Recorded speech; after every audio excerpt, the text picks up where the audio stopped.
The 15th Amendment to the Constitution of the United States of America, passed by Congress in 1869.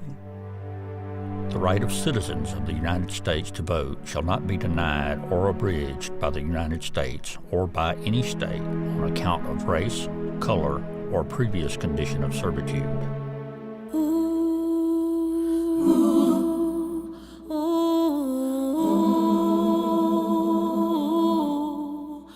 During Reconstruction, federal troops occupied Mississippi.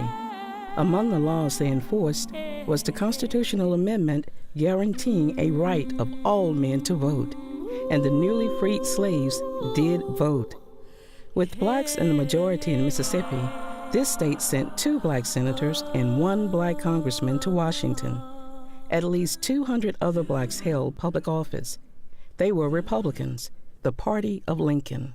They were deeply engaged in the legislative process. We had individuals getting elected to office across the state because they understood the value of impacting public policy and being actively engaged. They understood the value of coming from a position of slavery and servitude to being full citizens. But many white Southerners did not support black equality. Even worse, they took the law into their own hands. It's murder and terror and violence. Preventing blacks from voting or doing this political work that they have been doing. By the mid-1870s, Reconstruction was over, and the federal troops were gone. They pulled out the support for the newly freed people. So the Ku Klux Klan and the White Liners took over. There was mass killing and coup d'etats taking place all across the state of Mississippi, reversing a trend that had begun right after the Civil War of full participation of all of Mississippi citizens. And in 1890, Mississippi adopted a new constitution. Literacy tests and poll taxes, which prevented a large number of blacks from voting, became law. Mississippi reverted back. It wasn't a system of slavery, but it was a system of segregation. It made it illegal for blacks and whites to marry. It made it illegal for blacks and whites to attend school together. It made it illegal for blacks to vote without passing literacy tests and having grandfather clauses and poll taxes. For the next 75 years, it was slavery, but by another name, Jim Crow. The 15th Amendment guaranteeing the right to vote went unenforced. African Americans in Mississippi were unequaled under the law. For most, life was little or no better than under slavery. People really did live as if it was the Middle Ages. They were fiefs on the plantations. If they got to go to school, they got to go to school for only a few months a year during the wintertime when there was nothing to do. Otherwise, they were just animals for labor on the plantation. They were living in virtual slavery then. They didn't have no rights. They had to get up and go to work when they say. They couldn't leave the plantation. In order to change their status, blacks had to be able to vote. But the government and the Klan enforced the poll taxes and literacy laws enacted in 1890. Blacks attempting to register had to know the state constitution. They had a old cigar box or something. He had all this section of the Constitution. He'd shake it up and tell you to pick a number. Then you had to cite whatever number he pick out, the section of the Constitution, exactly word by word. Most of the time, it was just a farce, and that made it worse when they would pick an impossible question. White people didn't have to go through all of that. And for most blacks, the poll taxes were outrageously expensive. That poll tax in some areas of the state could equate a month's pay for them. It could equate 2 weeks' pay. It was a significant amount because African Americans were being exploited for cheap labor. They were not paid much for their labor, so only those who had a little bit more means could even afford to pay a poll tax. Whites also threatened the livelihoods and lives of blacks who tried to register. Many times they talk about literally being shot and killed. They talk about how their houses would be bombed. They talk about how they might lose the job that they had? How were they going to feed their families? But World War II veterans returning to Mississippi after risking their lives for their country discovered that they were not allowed even the basic right of voting. As they began to demand their due, the modern civil rights movement began. Violence increased. Mississippi had more lynchings than any other state. People were getting killed. You had the resistance built in, the poll taxes, the literacy test. We had less black people voting in 1960 than we had in 1950. White Mississippians were talking about and saying that black people didn't want to vote. But not wanting to vote was far from the truth. Veterans such as Medgar Evers and Aaron Henry crusaded for voting rights. They want to make sure that citizens of this country could cast their vote free of intimidation and vote suppression methods such as poll tax. Those individuals formed the base of the NAACP across the state. They also became a support network for young students and others. One of them was Bob Moses.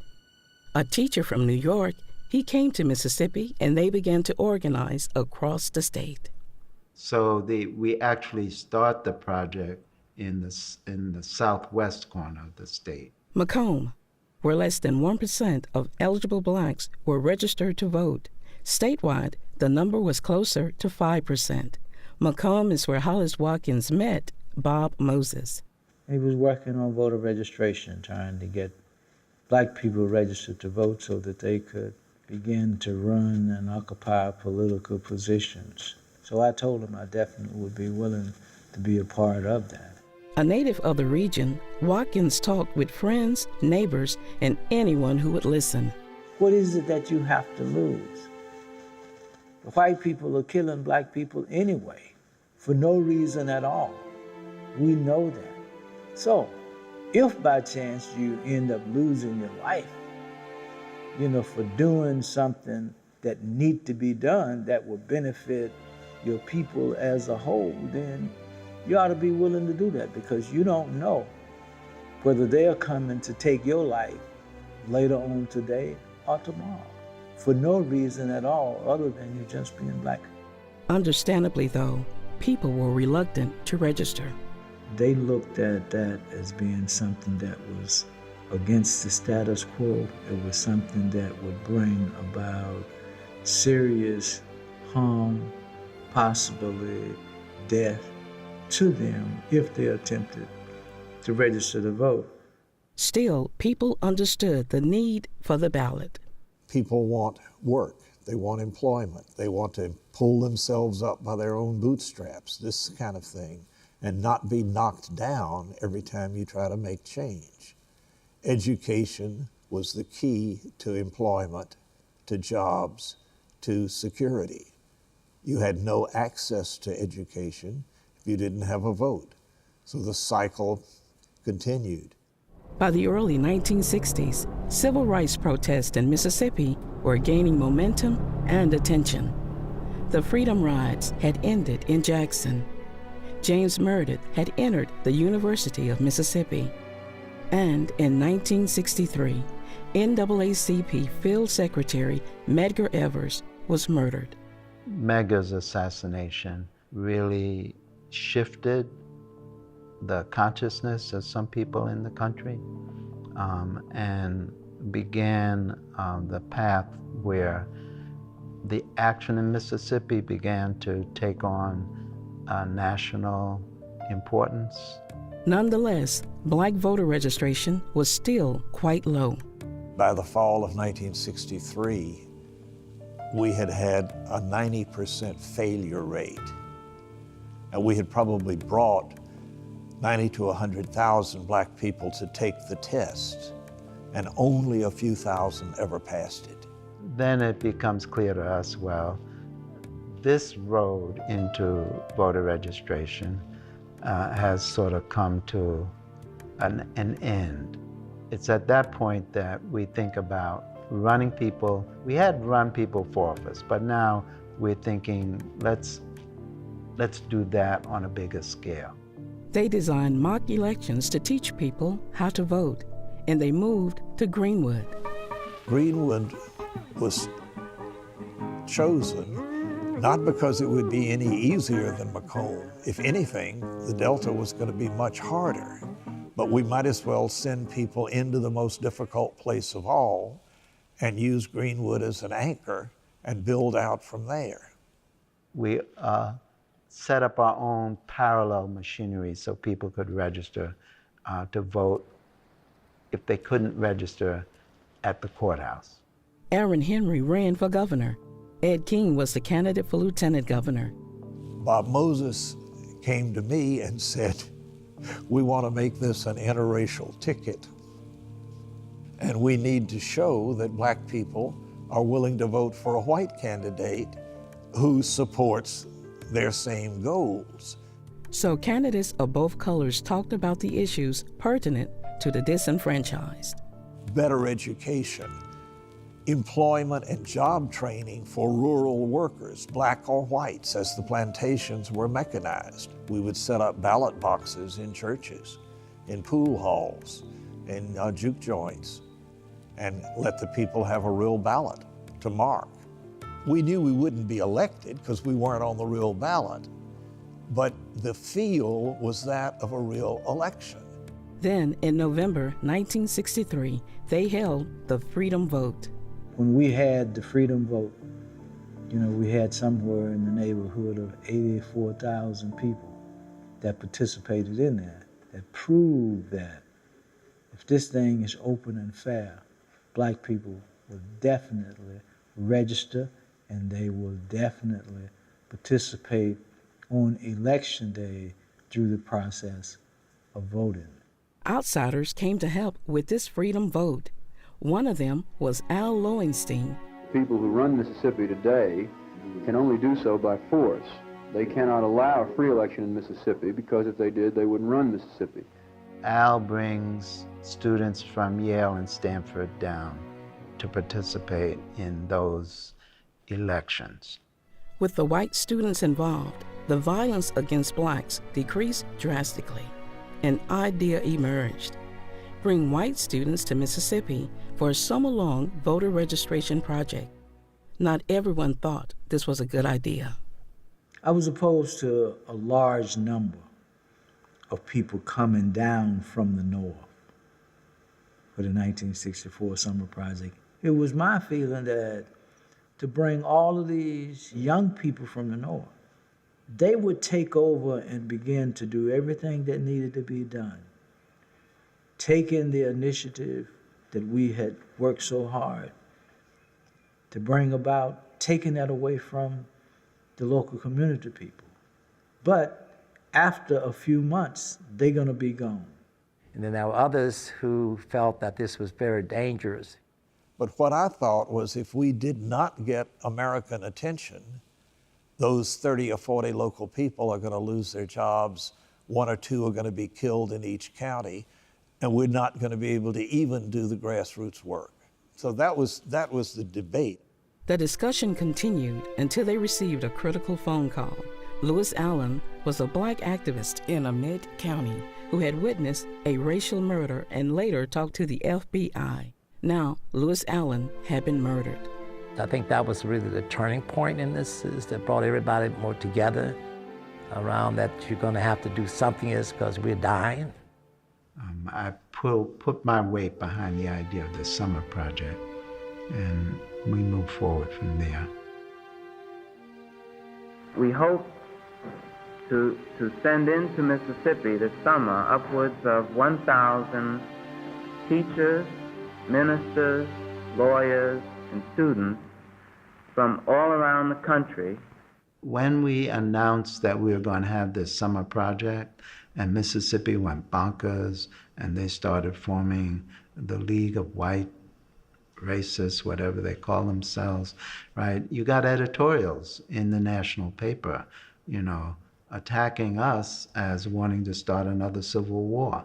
Because in one sense, as you can say, we were actually in a war. It was really strategic explaining, except that one camp was unarmed, except in terms of ideas and commitment, and there was another camp that was armed. And the organizers began recruiting volunteers. The initial recruitment was done through the contacts that Al Lowenstein had at both Yale and Stanford. And so that happened in the spring of 1964 across the college campuses. The recruitment, the screening, and the getting of the volunteers to come down. So we felt that you got what we call the children of the Constitution, which were the white kids, to come in, to bring more attention as people are going to be concerned about their children. I recruited students at the University of Wisconsin in Madison, this kind of thing. And I was in touch with some college chaplains. So I always felt like, do they really realize what we're asking them to do? But basically, we're asking them to come and die with us, because we were going to have a showdown. We were going to bring everything to a head that we could in Freedom Summer. So these young people believed in democracy. And I think that they were volunteering because they were like true Americans. And what they were saying is, I'm here to right a wrong that's being done to this country and democracy. They saw these people suffering. Why are people suffering? I mean, this is a basic right, the right to vote. And I think a lot of people young people didn't understand this. And through the National Council of Churches, organizers set up training sessions at what was then Western College for Women in Oxford, Ohio. Very little of it was actually classroom. People sat out on the grass around, in the shade of a tree and sat in a circle and talked. It was both to get to know the volunteers, to get a sense of who they were and what they were about, and let them get a sense of us, to talk about specific programs that were going on in different parts of the state. There was a good deal of role-playing and discussion about what they might face in the state when they came to the state. A minister from Iowa and summer volunteer, Rems Barber, stayed with a local family in Canton. They were sticking their necks out, I mean, the people who housed us, the white folks knew who was doing it. The police rode by and knew where you stayed and who was keeping you and all that sort of thing. So it was dangerous for them. But the main message was just being in Mississippi, being part of the Black community. If you just go and you actually figure out how you can just be a person who is living in this family, in this Black community, and getting to know the people that you are living with, because with you comes the country, and the country will see through your eyes, and so all you have to do is be there and survive. And they meant survive. In the Ohio training sessions, organizers emphasized the risks. We have to make sure we say to everyone and be very specific and clear, and that is, if you're coming to Mississippi, you must know that you should be prepared to be beaten, to go to jail, and to be killed. And if you're not prepared for all three of those, we suggest that you go back home and do whatever you can to aid and assist the movement from there. President Johnson has ordered 200 Marines and 8 helicopters to join in the search for 3 civil rights workers missing in Mississippi. In the first days of the Mississippi Summer Project, 3 volunteers went missing. The whole state is poised around these people who are coming that they think of as invaders, and here comes a small party, right? An advanced guard, so to speak. One of the volunteers was Mickey Schwerner. He and his wife Rita had arrived in Meridian in January. James Chaney was a native Mississippian, and Andrew Goodman had been in Mississippi just over 24 hours. The 3 headed to Neshoba County to investigate a church that had been burned and to support the parishioners. America learned much later that all three had been murdered by local law enforcement. But first, they searched. We had checked every jail, every hospital for 4 or 5 counties, and figured they hadn't been in a car wreck or the hospital would, admit to having them. We didn't believe the jailers. Although the three were classified as missing, Moses was certain they were dead. At the Ohio training session, he spoke to the volunteers about to leave for Mississippi. My concern is that they really understand now in a deeper level what they have gotten themselves into. That you live in a country where law enforcement officers will murder students because they are doing something that they think is contrary, right, to their beliefs about how this country should run itself.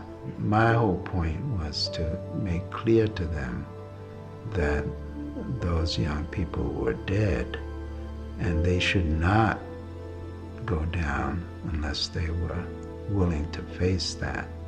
When the word was announced, to me, I saw a certain degree of disbelief.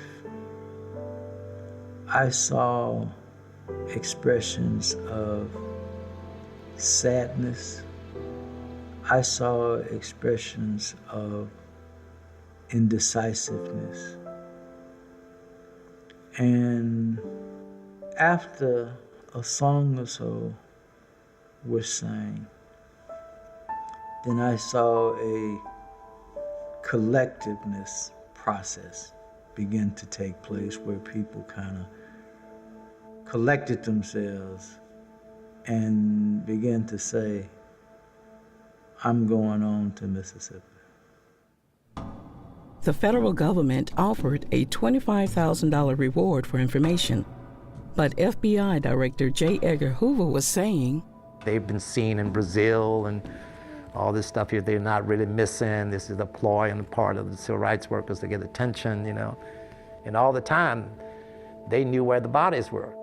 At Tougaloo College, Ed King was receiving information from 2 women near the scene of the murders. They disappeared on Sunday. I was told by Thursday that the bodies were in a new dam under construction. The search for the missing volunteers continued for 44 days. They were finding bodies. From the time of June when the kids were missing, Cheney and them were missing, to that period of time is they were finding bodies. It also opened up the reality, this was not an anomaly, this was not an exception, this was the way in which Mississippi operated, and that those black bodies did not have the same value as those 2 individuals who happened to be from New York. I will never forget the night of August the 2nd. We were at Mount Olive Baptist Church. Folk singer Pete Seeger was in the middle of a concert. I remember someone whispered to him, and before he sung this next song, he said, I have something to announce to you. They have found the bodies. Then all of a sudden we stood up and we joined hands and we started singing, We Shall Overcome.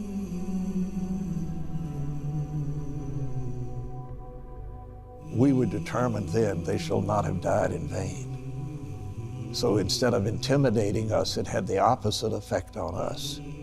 And I think the deaths of Cheney, Goodman, and Schwerner only accelerated the realities of the terror that Mississippians were living in. My fellow Americans, I am about to sign into law the Civil Rights Act of 1964. Although Mississippi senators fought against the bill, the state watched as President Johnson signed the Civil Rights Act on July 2nd. We believe that all men are entitled to the blessings of liberty. Yet millions are being deprived of those blessings, not because of their own failures, but because of the color of their skin. When the Civil Rights Act had been passed, to me it says, finally, at least, the federal government seemed as if it is listening and looking at the atrocities and things that we, as black people, have had to go through and is still going through, and is going to at least get one of the feet that's on us and our necks, is going to get it off where we can breathe, catch some fresh air, and do something that we've had a right to do all of our lives. But in spite of all its promise, the Civil Rights Act did not contain any voting provisions. We wanted to keep the focus on voting rights and did not want people celebrating a victory over a lunch counter and a cup of coffee as if we had reached, the greatest achievement that could happen. The Mississippi Summer Project volunteers dug in. They canvassed from door to door. Sit around the kitchen table and talk about what they wanted in life and how they'd like to see their community changed for the better. We used school boards as examples in the voter registration drives. And people would say, well, what difference does it make? Why should I risk my job or risk my life or risk my home being burned just to try to register to vote? And then we could talk about not who you might elect for governor or senator, but what about the local school board? And then we'd move on to, and what if there was a difference in the local sheriff? But an example that plain, I think, shows how little opportunity people had at the grassroots level to work for their own change and their own survival. The Canton police would follow us and park their car out in the street when we went up to a door. People would peep out the window and say, go away, come back some other time. I can't talk to you when the cops are out there. So they were effective at intimidating some people so they wouldn't talk to us. We had other people who were still afraid to try to register to vote, that they'd lose their job, but who said, I will feed people. I'll bring food down to the church 3 nights a week. Volunteers faced even bigger challenges in the Delta. We had to sleep on the plantations and work just to talk to people because you couldn't, just drive up there. They wore overalls. It was made into a fad, but it really wasn't. That was our way of not being identified. So we could walk among the people and, they couldn't readily identify us unless they had other ways. Although the focus was on voter registration, Freedom Summer organizers realized other areas needed attention. So we brought in issues, focus around healthcare, a medical group that came in, education, went to development of freedom schools and others. So we tried to touch on all of those particular issues that were confronting to people in the state and around the countries. Medical was the Medical Committee for Human Rights. The few physicians here, and when I say the few physicians here, Dr. Britton and Anderson and myself found that the summer project was coming that was supposed to bring thousands of volunteers to the state of Mississippi. We said, well, my God, who's going to take care of all these people? At least the southern branch of the Medical Committee for Human Rights began at my office that week before the summer project began. Education became freedom schools. Now the freedom schools were different. The citizenship education piece was basically about preparing people to be able to read and write, to be able to pass that literacy test that was given. But the freedom school was about academics. It was about getting people to understand their duties and their rights. It was about getting them to overcome fear. As a part of that, it was more so, as I look at it, about leadership development. Freedom schools were a huge success. Thousands of students, both young and old, attended, but the focus remained on voting rights. We had to be people that anytime the state intervened and arrested us or did something to us, then prima facie the reason is because they are doing voter registration work. And through the long, hot Mississippi summer, voter registration continued. I'm here to mobilize support for the Freedom Democratic Party and to support the tremendous quest for the right to vote on the part of the people of the state of Mississippi in the midst of bombings, murders, and many of the other difficult experiences that the Negro people are facing here, along with their allies in the white community. Just as the violence against blacks had its roots in Reconstruction, so did the Mississippi Freedom Democratic Party. After the federal troops pulled out and blacks who were Republican were prevented from voting, the Mississippi State Legislature became solidly Democratic. In 1964, every state senator or representative was a white Democrat, a Dixiecrat. Whites ran under the Democratic banner because it was the Republican president that they felt took their way of life. And so you fast forward some 100+ years, you have a state political party that decided that the political platform of the state party for individuals to participate would be a segregated platform.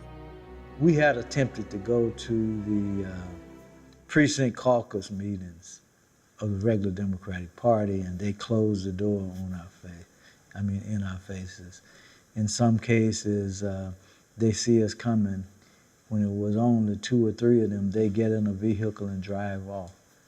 We wanted to exchange a corrupt system, a system or a party that was discriminatory to one that was open and free for all people to come and be a part of.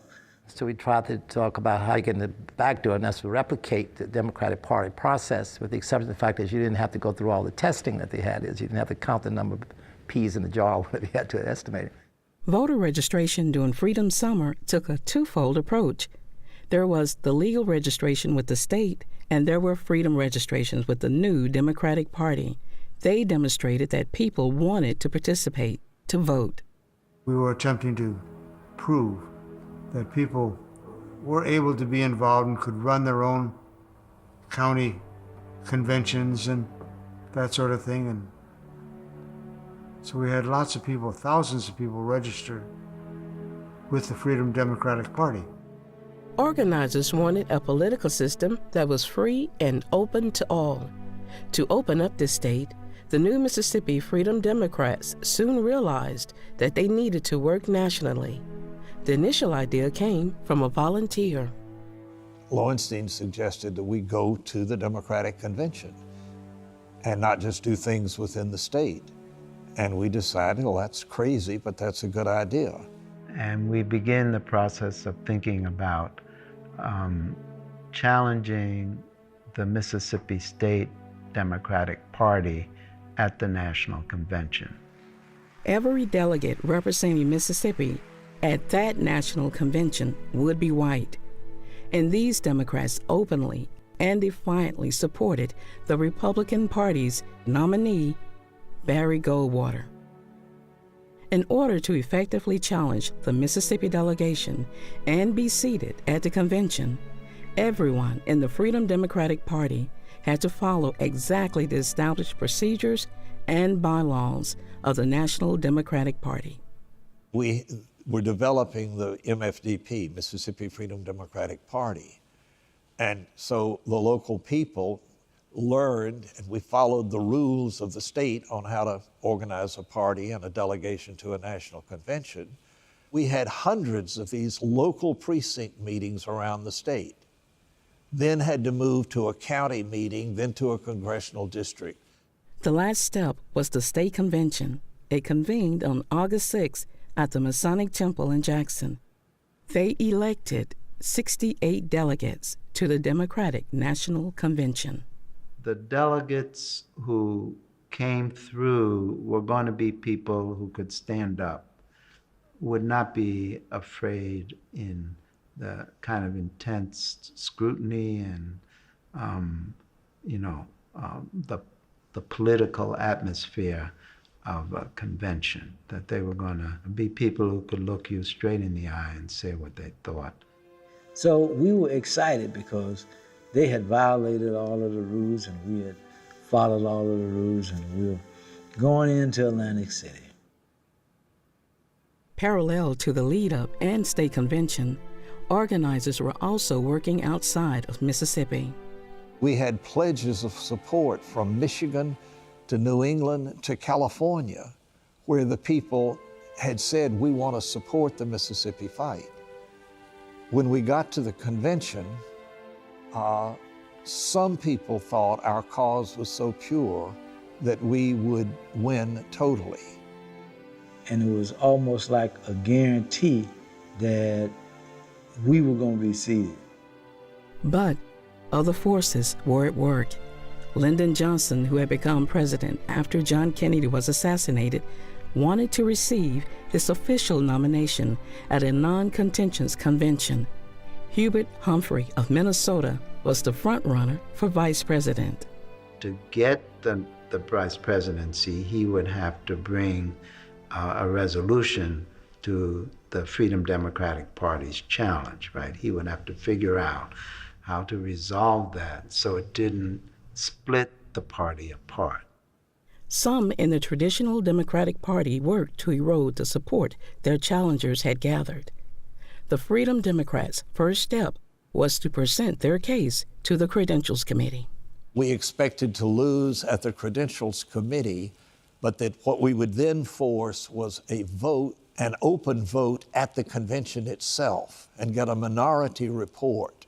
And we had the votes to do that. And that would have meant a discussion on national television of racism at the heart of American political institutions. In 1964, all aspects of the convention were televised.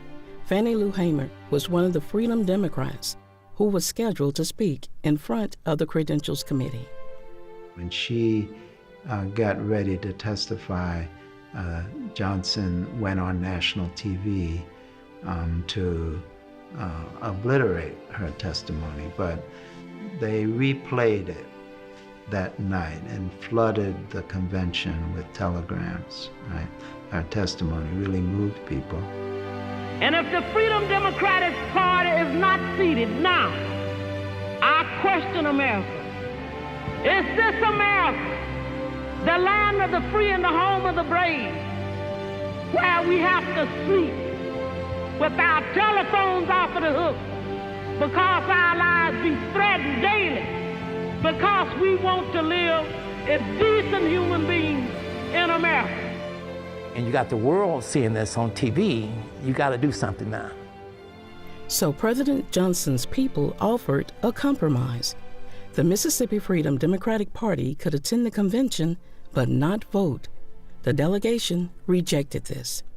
What we wanted was a traditional political settlement, that you would split the votes and the seats between two rival parties.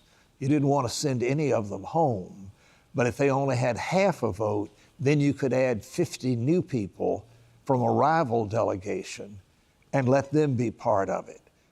Although this compromise was precedented, the White House rejected this offer, and Johnson didn't want the challenge to reach the floor of the convention. Humphrey knew the consequences of continuing discord. Humphrey outlined that the president has said he understands the South. If we hold through the election, the white South is going to become solidly Republican because of what you people in the MFDP are doing. Moreover, if he became vice president, Humphrey would bring the disenfranchised people better medical care. And if we elect Johnson, we'll get socialized medicine, and we will get better welfare. We will get better education in the schools. We'll work to support labor unions, which the South needs. We will do better things for senior citizens. Social Security will be improved. And if you understand all of that, you may not understand what a terrible war we're having in Vietnam. And the peace of the world is at stake. But the Freedom delegates still thought they should be seated. When Humphrey refused, Mrs. Hamer spoke directly to him.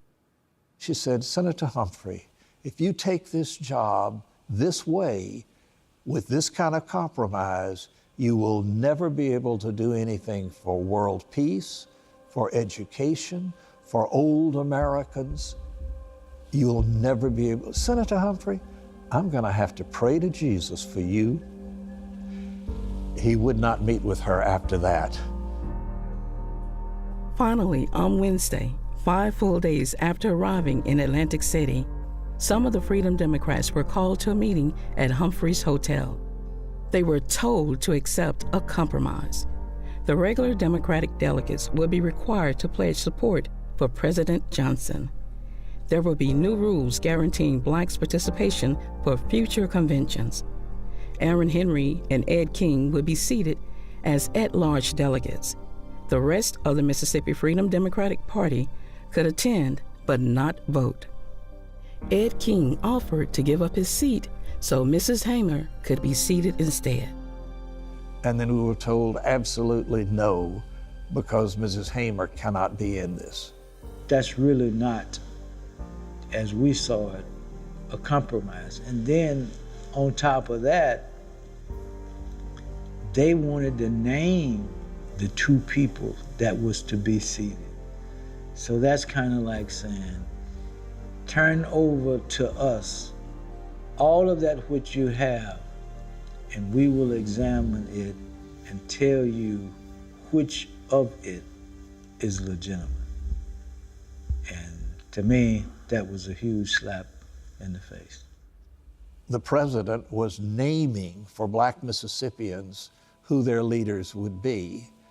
And even Aaron said that's too much like the plantation. Everybody knows, just like we know, the Democratic Party did not follow its own rules and processes to get people to this point, and we went exactly according to the process, and we still are being shoved, as we say, pushed to the curb. Others thought 2 seats would show progress. The Freedom Democrats meeting with Humphrey said that the entire delegation had to decide on this latest offer. About that time, one of Humphrey's aides came in and said, the television has just announced that the MFDP has accepted this. All the TV cameras are outside because, unbeknownst to us, the Credentials Committee has also agreed to this, right? And so they had worked out this deal. The Credentials Committee was going to announce it, and then we were going to announce it, right? And so that didn't happen. What we did instead was a protest. After the fact, the entire delegation met at Union Baptist Church. The delegation said no, and they said it with pride, and it was a powerful decision. They would not play by the ordinary rules if the ordinary rules meant something as conniving and twisted as that. That Wednesday evening, the Mississippi Freedom Democrats were on the floor of the convention. The white regular Democrats had already gone home, and their seats had been removed. The Freedom Democrats watched as Lyndon Johnson was nominated by acclamation. Their voices were never heard. The next day, they went home. Seeing some of the accomplishments that was made, you felt good about that. But at the same time, we knew that the things that we stood for, the things that we were fighting for, that fight still had to continue.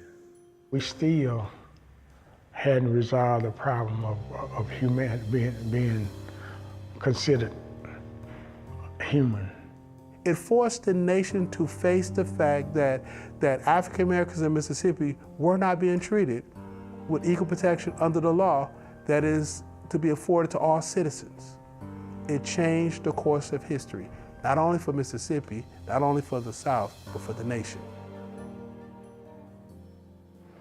So lead pipe sense that I'm not going to vote for Lyndon Johnson. With even the Democratic governor voting Republican, Mississippi party politics shifted away from its solidly Democratic base.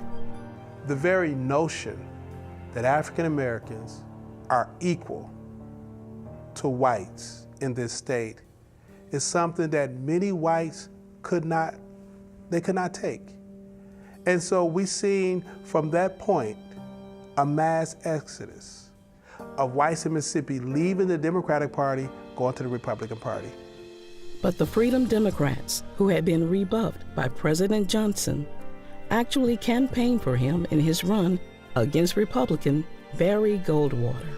From that moment on, here and in other southern states, there was an effort to get a new black leadership from an upper middle class group who could play by traditional rules. Humphrey came in with the war on poverty and openly saying that that would be a way to build a new interracial Democratic Party. But it still wasn't egalitarian. Whoever the black leaders were that emerged would have to be acceptable. In the months following Freedom Summer, black voter registration remained low. 6.7% of the eligible, under the 15th Amendment, eligible African-American population in Mississippi was registered to vote, which was, even compared to other southern states, was remarkably low. Then, on August 6, 1965, President Lyndon Johnson signed another piece of landmark legislation, the Voting Rights Act. We then began to see a tremendous increase in participation of African Americans in the electoral process. They wanted to have a voice, that in the democracy, public policy is developed and determined at the polling place. Robert Chin saw the impact in Canton. You had fellow registrars to come in and set up office down on P Street. And man, we got folks registered. We got thousands of folks registered in Madison County that year. By 1968, the next presidential election, close to 60% of Mississippi African Americans were registered, which was the highest in the region. But what was not accounted for was this thing called redistricting. The largely black Mississippi Delta had long been the 2nd Congressional District. When the Voting Rights Act became law, Mississippi redrew the boundary lines so that the black population fell into 4 separate congressional districts. In essence, they nullified that which the Voting Rights Act was supposed to have given us. Dividing the Delta area up between 4 different congressional districts made sure that black people in Mississippi would not be able to elect a representative of their choosing. Or, if voters did elect a black official, his authority would be mitigated by the majority whites. So it's like you celebrate this victory and you're wondering what is happening to you. Later you find out that you've been tricked, sidestepped again. It took State Senator Henry Kirksey 14 years and 9 trips to the United States Supreme Court to get more equitable district lines drawn. Well, I feel this is a great step. This will open the door up for the people of my race. And I think this is going to change the thinking of some of our people who have been reluctant about using the ballot. 1967 marked another voting milestone in Mississippi. Robert G. Clark was elected to the State House. He was the first black legislator since Reconstruction. Perhaps more significant than his election to the legislature was that on the municipal level, you had a number of African Americans who were elected in that time. but it was in majority black counties and cities that you really saw the exercise of African American voting power. By the summer of 1968, 4 years had passed since the Mississippi Freedom Democratic Party had challenged at the National Democratic Convention. We had won a ruling that at the next Democratic Convention, 1968, and forever after, you could not exclude any group. And by the time of 68, that meant women, and it meant college students, and over the next 30 years, it meant Hispanics and American Indians, or any kind of a subgroup which could prove that they were denied their rights as Americans. The Mississippi Freedom Democratic Party was once again headed to the National Convention, and they were seated, at least some. The delegates included members from the NAACP, the Freedom Democrats, as well as Young Democrats. It was a loyalist delegation, people that identified with the National Democratic Party. The 70s. Most Mississippi schools desegregated. William Waller and later William Winter were elected governor. They were men who were progressive on race, and the increased black vote helped put them in office. And while there was still a dearth on the statewide level, by the middle of the 1970s, Mississippi had more black elected officials than any other southern state. In our election 2014 coverage, Mississippi voters will have to follow new voter ID laws when they go to the polls for the primaries tomorrow. We're still fighting 1960 fights. Voter ID is the one that we're facing with right now. Every study that's been done shows that it will have a disparate impact on African Americans, on the poor, on the elderly. All you got to do is dismount or discourage 10 or 15% and the whole complexion of any election changes. Why shouldn't we have early voting? Why shouldn't we have same-day registration? We have the systems in place. You show up, you present your information, you can register, and you can vote on the spot. That's a free, open democracy. And today, activists are also concerned about the recent Supreme Court changes in the Voting Rights Act. They removed the pre-clearance provision for the old segregationist states, essentially. The state of Mississippi, for any other state, really is unfettered in the way in which they change election laws. And if we don't do something about those, then it's going to be some more sad days in Mississippi and this country as a whole. But evolving demographics also hold potential for change. Mississippi in 20 years is not going to look like Mississippi of today, and it's certainly not going to look like Mississippi of 20 years ago. Older voters, people who went to segregated schools, tend to vote along racial lines. Once they leave the electorate, they're going to be replaced by voters that are not nearly as conservative as they are. The stasis that has persisted through Mississippi politics for a long time may well reach a pretty radical breaking point in the next 10 to 20 years.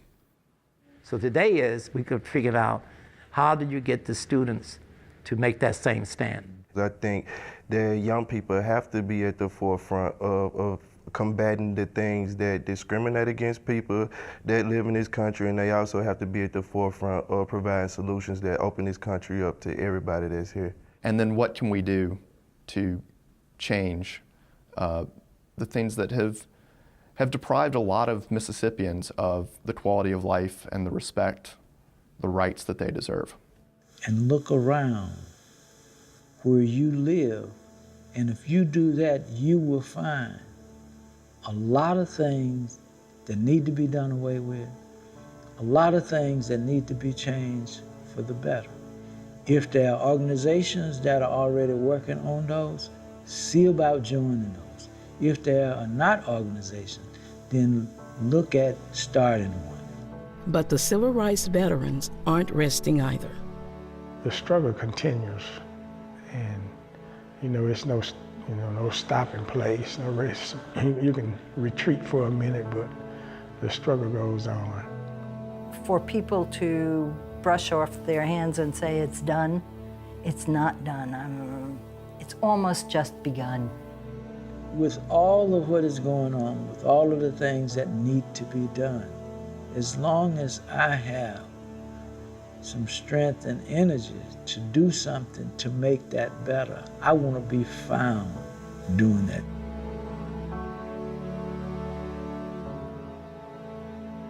You can find out more information about the many aspects of Freedom Summer and take a simple literacy test at our website at mpbonline.org/1964.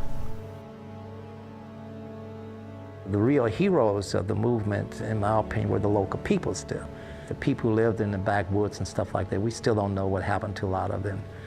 And they had to face this by themselves on a daily basis. So the willingness to stand up and go to the polls and to go to Atlantic City, took much, much more courage than a lot of us who were not from Mississippi. Many people that we know nothing about, we don't talk about, that did so much to make it possible that, I could do the little I did, so I'm always humbled by the thought of what they went through.